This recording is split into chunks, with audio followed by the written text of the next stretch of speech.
na ba si Becca?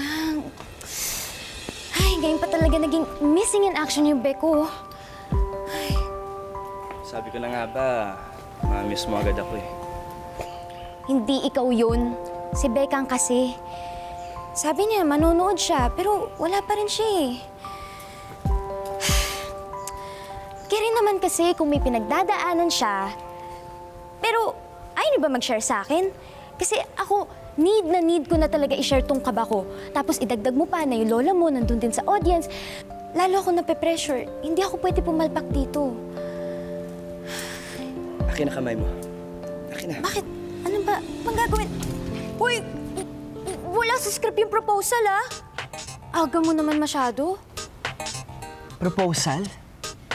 Huwag ka nga feeling dyan. At diba hindi talaga tayo? So ba't naman mag-propose sa'yo? Tutulungan lang sana kita para mawala yung kaba mo. My lola taught me this technique. So akin na yung kamay mo. Ano ba kasi yun? Akin na. Akin na. Ano ba yan? Akin na. Ano bang ginagawa mo? Basta. Now, I want you to close your eyes. While you're doing that, breathe in. And breathe out. And then I want you to think of all the happy memories na nakasave dyan sa puso mo.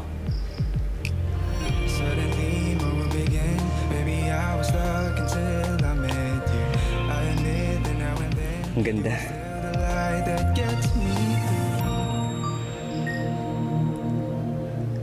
Ang ganda nung stage nyo.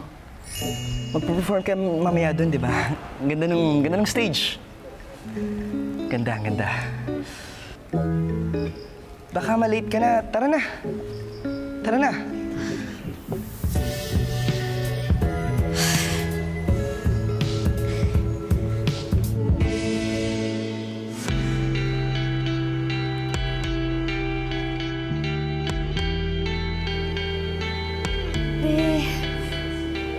Asan ka na ba? Ayaw ka pa talaga naging missing in action, oh.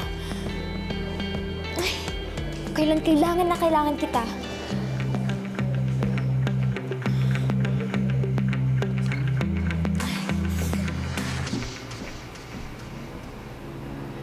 Kamusta?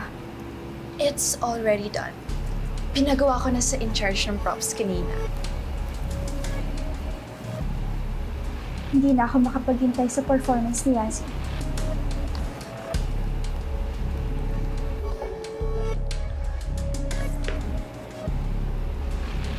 Oh, look who's here.